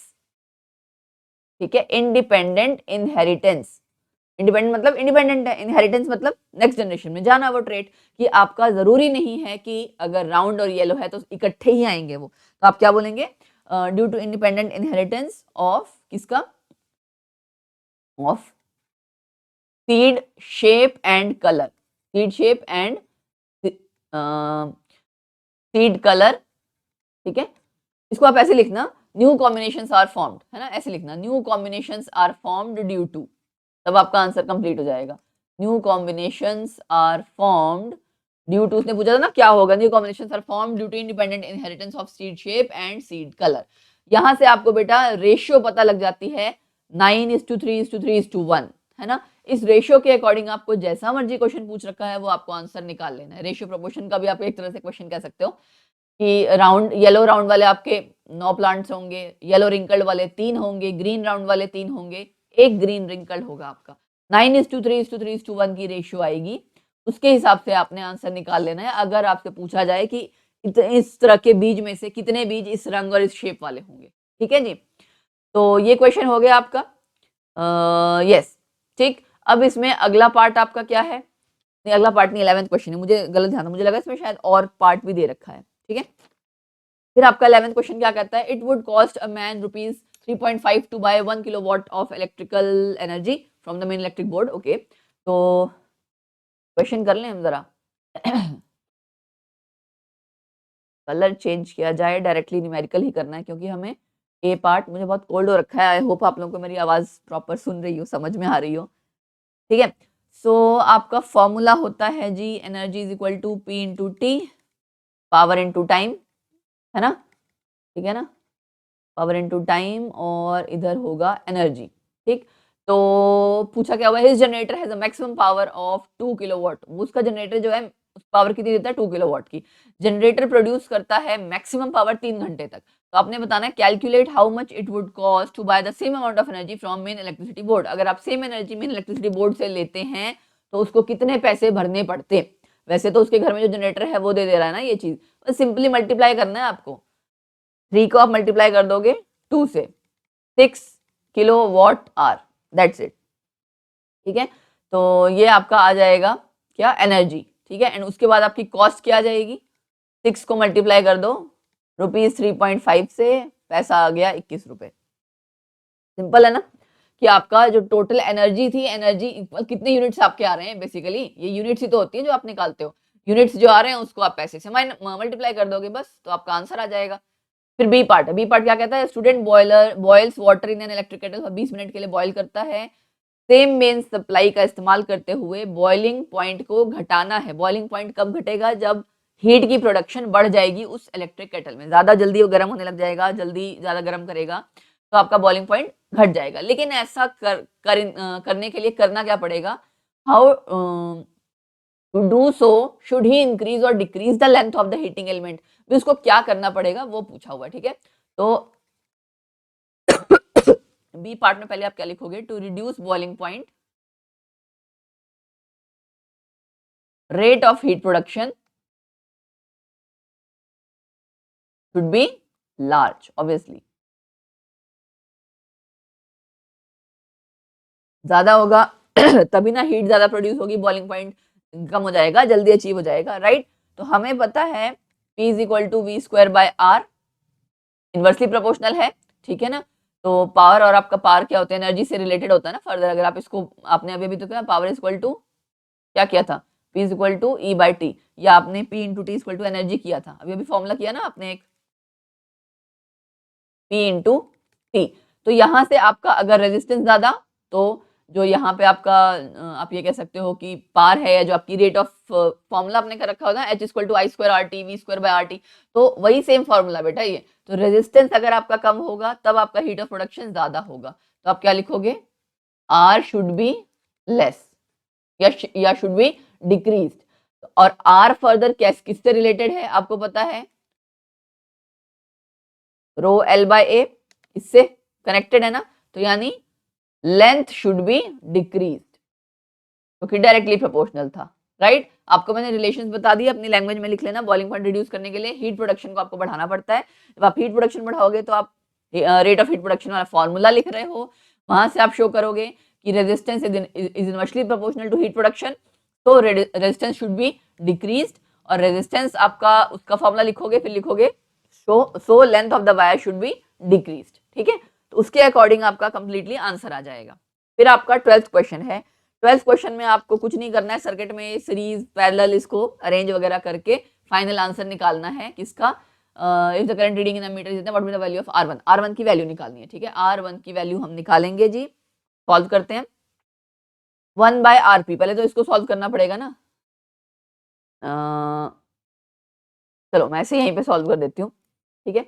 solve करेंगे हम 1 by RP is equal to 1 by 5 plus 1 by 10 plus 1 by R1। तो आपको समझ आया मैं किसके लिए कह रही हूँ? एक बार मैं आपको पॉइंटर में कलर चेंज करके समझा देती हूँ। जो ये तीन है ना बेटा, ये तीनों आपके पैरेलल में हैं। इनका जो रिजल्टेंट आएगा ना, इनका रिजल्टेंट वो हो गया ये और ये, वो तीनों आपके सीरीज में होंगे। तो बेसिकली आपको एक बार पहले तीनों पैरेलल वाले टोटल कैलकुलेट करने हैं, उसके बाद उसको सीरीज में करके फिर आप फाइनल आंसर निकाल पाओगे, ठीक है ना। तो यहाँ हम सॉल्व करते हैं 1/rp is equal to 1/5 plus 1/10 plus 1/r1, ठीक है। इसको आप क्या करेंगे उसके बाद, नेक्स्ट आपने कैलकुलेट करना है 1/rp इज इक्वल टू, इसको आप जब कैलकुलेट कर लोगे तो 3r1 plus 10 divide by 10r1, ठीक है, आ जाएगा ना यही। एलसीएम लिया 3/10 then 1/r1, 3r1 plus 10, yes correct है, ठीक है। तो उसके बाद नेक्स्ट स्टेप में क्या हो जाएगा, 1/rp निकाला था आपने तो आपको rp लिखना पड़ेगा। देखो 1/rp लिखा था ना आपने, तो आपको rp यूज करना है क्योंकि आपको आगे सीरीज में वो प्लस करना है। 10r1 और डिनोमिनेटर में क्या था 3r1 प्लस 10, ये आपका रिजल्टेंट वाला जो तीनों पैरेलल का था वो आ गया। अब आपको नेक्स्ट स्टेप में क्या करना है, नेक्स्ट स्टेप में आपके 6 ओम और जो आपने अभी रिजल्टेंट निकाला है उसको सीरीज में प्लस करना है। तो आर इक्विवेलेंट आप कैसे करोगे, 6 + 6 और ये वाला 10r1 divide by 3r1 plus 10, इसको जब आप सॉल्व कर लेंगे तो आपका आर इक्विवेलेंट आ जाएगा, ठीक है।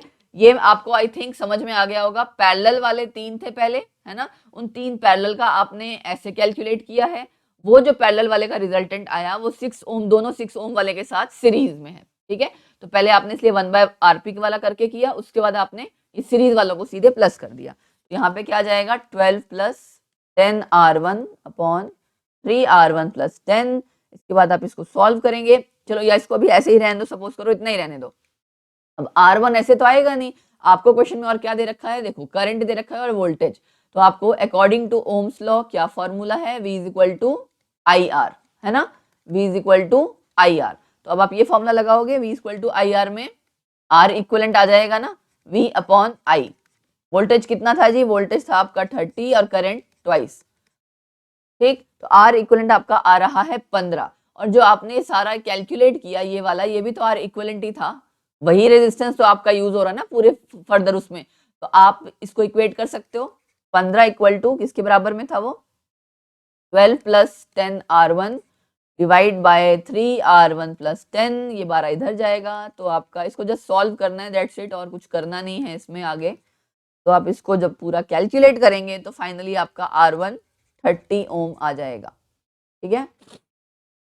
तो क्रॉस मल्टीप्लाई कर लेना, कैलकुलेट कर लेना, आंसर आपका 30 ओम आ जाएगा। क्लियर है? और कोई क्वेश्चन था क्या? नहीं, यही था ना बस, what would be the value of R1। तो R1 की वैल्यू आपकी क्या आ गई, 30 ओम। इसमें और में एक क्वेश्चन दिया हुआ है। अब और में बेटा जो ये वाले, रुको मैं पेन का कलर चेंज करूं पहले, हाँ, जो ये वाला और ये वाला है आप देख सकते हो ये सीरीज में है ना। तो इनकी सीरीज, फिर उसके बाद जो आपका आएगा, तो यहाँ पे भी अगेन आपको फिर से प्लस कई बारी करना होगा, डिवाइड वाला कई बारी करना होगा। मैं यहाँ पे इसको R3 प्लस R4 पहले कैलकुलेट कर लूँ सीधे, तो क्या आ जाएगा 10 ओम। इसका 10 ओम आ गया। अब इसका 10 ओम इस R2 के साथ पैरेलल में है, तो हमें क्या करना पड़ेगा, 1/R2 प्लस 1/10, है ना। इसको निकालना पड़ेगा ना 1/RP, P कह लो या R, जो भी कह लो। चलो ऐसा करते हैं, इसको हम नाम दे देते हैं, है ना। नाम इसको क्या दे हम, R3 प्लस R4 जो आपका आया इसको हम दे देते हैं R5, ठीक है। तो 1/R2 प्लस जो, ये 5 मत दो, आप लोग और कंफ्यूज कर जाओगे, इसको सीधे 10 ओम में, ठीक है, यही लिखो। इन दोनों को बेटा हमने प्लस किया क्योंकि ये सीरीज में थे, ठीक है ना, 10 ओम आ गया।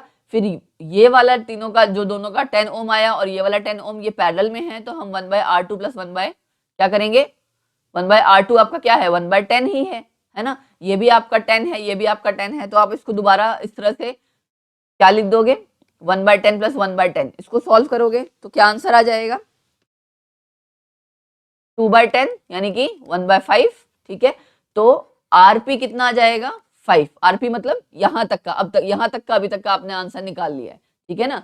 पैरेलल में था ना इसलिए मैंने आरपी लिख दिया। तो आरपी आपका आ गया 5 ओम। अब ये 5 ओम का जो रिजल्टेंट आया हुआ है आरपी का और ये वाला, ये आपका सीरीज में आ गया फिर से। तो कितना आपका रेजिस्टेंस आ गया फाइनली, आर इक्विवेलेंट कितना आ गया, 7 + 12, 7 + 5 12, 12 ओम आपका फाइनली आंसर आ गया। पूछा क्या था इसमें, कैलकुलेट द टोटल रेजिस्टेंस, निकाल दिया आपने, and find the total current. Current के लिए फिर से वही लगाओगे, V = IR, ठीक है। तो V/R यानी कि उससे आपका करंट आ जाएगा ना, वोल्ट कितना है 24, 24/12, आंसर आ गया 2 एम्पियर, ठीक है। सिंपल क्वेश्चन ही था, फॉर्मूले सेम वही लगाने थे। 13th क्वेश्चन आपका क्या कहता है जी, 13th क्वेश्चन कहता है कि आपकी एक कोई गैस है जो अपर लेयर्स ऑफ एटमॉस्फेयर में पाई जाती है, बहुत पॉइजनस गैस है, but it is essential for all the living beings. अच्छा जी, लिविंग बींग्स के लिए बहुत जरूरी है। अमाउंट ऑफ द गैस धीरे धीरे कम होती जा रही है 1980s में। गैस आइडेंटिफाई करो, मेरे को लगता है क्वेश्चन से समझ में आ गया होगा कि ओजोन है ना, सिंपल सी चीज है, आंसर क्या है, ओजोन है। How it is formed at higher levels of atmosphere, higher levels of atmosphere mainly ये बेटा आपका स्ट्रेटोस्फीयर में जहां होता है ना, हायर लेयर्स ऑफ एटमॉस्फेयर में जो आपका क्या कहते हैं ऑक्सीजन मॉलिक्यूल होता है, लाइट उसको ब्रेक डाउन करती है ऑक्सीजन एटम्स में, वो ऑक्सीजन एटम फिर ऑक्सीजन मॉलिक्यूल के साथ कंबाइन करके ऑक्सीजन ओजोन का आपका मॉलिक्यूल बनाते हैं। तो इसी को आप रिएक्शन लिख के एक्सप्लेन कर देना कि ozone at higher levels of atmosphere they get, आप कह सकते हो ओजोन नहीं ऑक्सीजन बोलना पड़ेगा, तो हाँ, ozone at higher levels of atmosphere are formed by UV action of the sun rays. कैसे होगा यूवी, मतलब यूवी एक्शन आपका, जो आपका यूवी एक्शन नहीं कहना चाहिए, लाइट कह लो, उसके लिए आप ऐसे लिख सकते हो product of UV rays acting on oxygen molecule, ठीक है, या product of action of UV rays on oxygen molecule, ठीक है। when UV rays falls on oxygen molecule, it splits up into oxygen atoms and further oxygen atoms combine with oxygen molecule to produce a ozone molecule। तो आपको अगर ये reaction याद रहेंगी ना, तो आप लैंग्वेज में तो अपने आप वैसे ही एक्सप्लेन कर लोगे, ठीक है। तो इसलिए मैंने रिएक्शंस लिखवा दी सो दैट आप इसको अपनी लैंग्वेज में एक्सप्लेन कर लेना, ठीक। पहले क्वेश्चन में यही पूछा था कि क्या बना, मतलब how it is formed at higher levels of atmosphere, higher levels of atmosphere में ओजोन कैसे बना उसके बारे में ही पूछा हुआ था, ठीक है। अच्छा, उसके बाद दूसरा क्वेश्चन क्या है, why it is essential for all living beings, state the cause for the depletion of gas. Essential क्यों है, क्योंकि हमें प्रोटेक्ट करता है from harmful UV sun rays, UV rays of sun, ठीक है, ऐसे कर लो, प्रोटेक्ट हमें करता है ना, इसलिए एसेंशियल है लिविंग बीइंग्स के लिए। अच्छा, डिप्लीशन कौन कर रहा है, डिप्लीशन किसकी वजह से हो रही है, डिप्लीशन का कारण क्या था, अगर आपको ध्यान हो, आपने एनवायरनमेंट में बहुत बार पढ़ रखा है कॉज ऑफ डिप्लीशन का, CFCs used in refrigerators and ACs, ठीक है, क्लियर हो गया आंसर, इनकी वजह से आपकी डिप्लीशन होती है, ठीक। 13th क्वेश्चन हो गया जी। उसके बाद आपका सेक्शन 3 शुरू हो जाता है जिसमें 2 क्वेश्चन है 14 एंड 15। 14 क्वेश्चन आपका केस बेस्ड है, इसमें आगे 3 क्वेश्चन दे रखे हैं। साहिल ने एक एक्सपेरिमेंट परफॉर्म किया इनहेरिटेंस को समझने के लिए। He crossed tall pea plants and short pea plants, ये मैंने एग्जांपल जो करवाया था ना वही सेम चीज है, ठीक है। तो उसमें पूछा हुआ है what will be the set of genes present in the F1 generation, F1 generation में कौन सी सेट ऑफ जीन्स हैं वो आपको बताना है। तो ये आपको सिंपल पता लग रहा है, F1 जनरेशन में सेट ऑफ जीन्स, ठीक है, टी और टी, तो आप इसको क्या लिखोगे आंसर में, टी, ये आपका सेट ऑफ जीन्स आ जाएगा, ठीक है। पहले का आंसर आ गया, ये बता सकते हो आप, capital T shows dominant trait tall and small T shows recessive trait short height, ठीक है। तो इस तरह से आप पूरा एक्सप्लेन कर सकते हो। फिर give reason why only tall plants are observed in F1 progeny, कि अब आपको रीजन देना है कि खाली टॉल प्लांट्स क्यों आपके F1 प्रोजेनी में आए हैं। यहाँ पे आप क्या आंसर दोगे, लॉ ऑफ डोमिनेंस के बारे में बताओगे, ठीक है, कि आपका लॉ ऑफ डोमिनेंस क्या कहता है, जो डोमिनेंट ट्रेट है वही आपका F1 प्रोजेनी में आता है और जो रिसेसिव ट्रेट है वो नहीं आता है। डोमिनेंट एंड रिसेसिव ट्रेट के बारे में बताएंगे आप डेफिनेशन के साथ, एंड लॉ ऑफ डोमिनेंस के बारे में बताओगे इसमें, ठीक है। एंड ये आप बता सकते हो कि ये कैपिटल टी आपका डोमिनेंट ट्रेट है और स्मॉल टी आपका रिसेसिव ट्रेट है, ठीक है। तो इसको एक्सप्लेन अपनी लैंग्वेज में कर लेना, मैंने आपको बता दिया रीजन आपको क्या क्या देना है। फिर क्या है, when F1 plants were self pollinated, जब सेल्फ पॉलिनेट किए गए, आउट ऑफ टोटल 800 प्लांट्स थे, उनमें से आपको बताना है टॉल मीडियम हाइट और शॉर्ट प्लांट्स कितने कितने होंगे। Give the genotype of F2 generation. Genotype का मतलब क्या होता है, वो जो आप लिखते हो ना टी ये वाला, ये चीज जो होता है ये आपका जीनोटाइप कहलाता है, ठीक। और जैसा दिख रहा है वो आपका फिनोटाइप कहलाता है।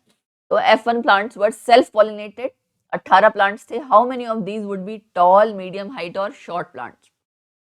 टॉल हो, मीडियम हाइट के हो और शॉर्ट प्लांट्स हो। तो आउट ऑफ 800 टोटल है, सपोज आप देख सकते हो ना 3:1 की रेशियो है, ये 3 टॉल है और एक आपका डॉफ होगा। तो टोटल जो है, इसने जब कह दिया है कि टॉल, मीडियम हाइट या शॉर्ट प्लांट्स वाला, तो आप आंसर बता सकते हो कि 600 प्लांट्स विल बी क्या कह सकते हैं, 600 plants will be tall and 200 plants will be short, है ना।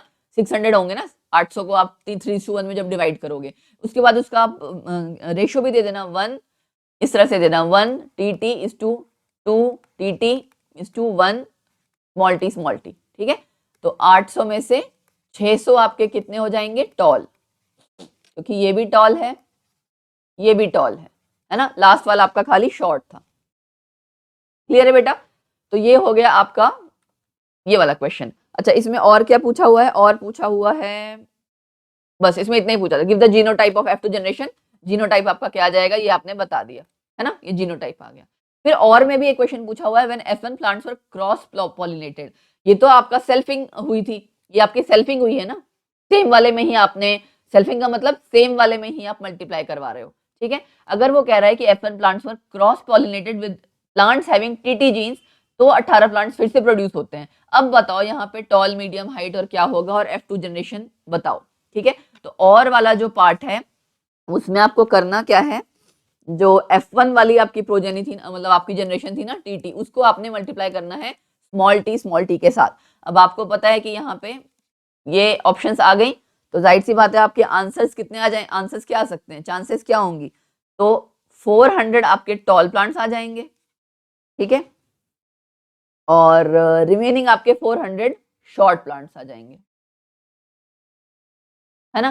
क्यों? क्योंकि इसका अगर आप गैमीट बनाना चाहोगे, दो तरह के गैमीट बनेंगे, इसके ये टी आपका आ गया, ठीक है, उसके बाद एक बार ये टी आ जाएगा, फिर स्मॉल टी। तो आप देख सकते हो टॉल और रिसेसिव में 1:1 की रेशियो आ गई, तो 400 टॉल प्लांट्स आ जाएंगे और 400 शॉर्ट प्लांट्स आ जाएंगे अगर आप क्रॉस पॉलिनेशन कराते हैं इनकी, ठीक है। तो ये आपको मल्टीप्लाई करके लिखना आना चाहिए, F1 F2 प्रोजनी आप शो कर दोगे और साथ में लैंग्वेज में थोड़ा सा एक्सप्लेन कर देना, दैट्स इट, ठीक। Last question, 15th question. Ansari sir was demonstrating an experiment in his class with the setup. एक ये सेटअप दे रखा है, एक मैग्नेट है जो मूव कर रहा है, इस कॉइल के एक बारी अंदर जा रहा है, बाहर जा रहा है, स्प्रिंग लगा हुआ है। A magnet is attached to the spring, magnet can go in and out of the coil, बता दिया मैंने आपको। उसके बाद उन्होंने मैग्नेट को लिफ्ट कर लिया एंड रिलीज कर दिया to make it oscillate through the coil, ऐसे ऊपर से इस तरह से ऑसिलेट करने लगा। Based on your understanding of the phenomena answer the following questions. पहला क्वेश्चन क्या है, प्रिंसिपल कौन सा है ये?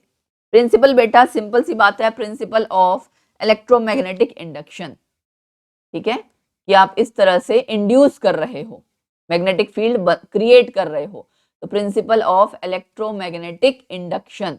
आप कॉइल इस तरह से मैग्नेटिक फील्ड लाइंस, अब कॉइल को बार बार अंदर बाहर, ये जो आपका सॉरी मैग्नेट था ना, कॉइल के अंदर बाहर जब करोगे तो आप ना कहीं आप डिफ्लेक्शन शो करोगे, डिफ्लेक्शन उस करंट एमीटर वाले में शो होगा, ठीक है। ये मैं आगे अब एक्सप्लेन करूंगी कैसे है क्या है। तो प्रिंसिपल आपका क्या है, इलेक्ट्रोमैग्नेटिक इंडक्शन। दूसरा question, what will be observed when the magnet starts oscillating through the coil. तो आपको इसमें बताना होगा कि जब आपका there will be production of induced current, B part में आ जाएगा प्रोडक्शन ऑफ इंड्यूस्ड करंट, ठीक है। इंड्यूस्ड करंट क्यों आएगा, due to motion of magnet in and out of the coil, clear है, ठीक है। In and out of the coil जो उसकी मोशन होगी उसके कारण आपका जो इंड्यूस्ड करंट है वो क्रिएट हो जाएगा। एंड उसके साथ आप क्या लिख सकते हो, it will change the magnetic field, it will change the magnetic field around the coil,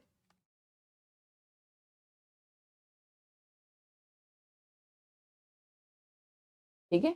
and therefore induced current is produced. Induced current is produced.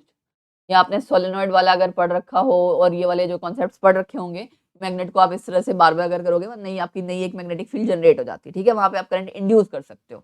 तो change in the magnetic field around the coil can produce induced current basically, ठीक है.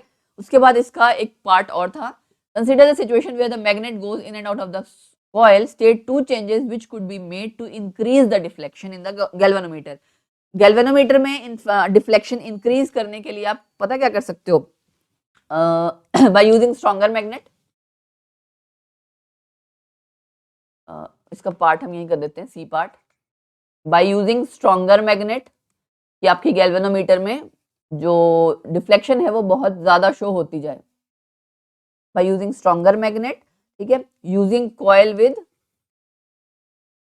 मोर number of turns, using with coil having more number of turns.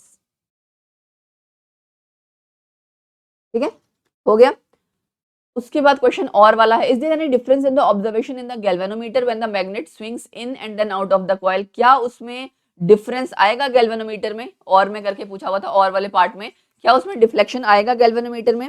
तो बेटा इसमें simple सा तरीका है कि जब वो मैग्नेट आपका कॉइल में, देखो जब वो कॉइल मैग्नेट आपका कॉइल में जा रहा है तो एमीटर थोड़ा सा डिफ्लेक्शन शो करता है, जब बाहर आ रहा है तब फिर से दोबारा से थोड़ा सा डिफ्लेक्शन शो करता है. लेकिन बार बार जब आप अंदर बाहर कर रहे हो तो आपका मैग्नेटिक फील्ड आप इंड्यूस्ड कर रहे हो, एक नई मैग्नेटिक फील्ड क्रिएट कर रहे हो, ठीक है. तो आप ये कह सकते हो कि न्यू मैग्नेट, जैसे हमने जो अभी आंसर लिखा ना उसी को आपको डिटेल में एक्सप्लेन करना है कि क्या कोई फर्क है इस ऑब्जर्वेशन में या नहीं है. तो आपको यही बताना है कि जब मैग्नेट अंदर जा रहा है तो भी एमीटर आपका थोड़ा सा डिफ्लेक्शन शो करता है, जब बाहर आ रहा है तो भी डिफ्लेक्शन थोड़ी सी शो करता है.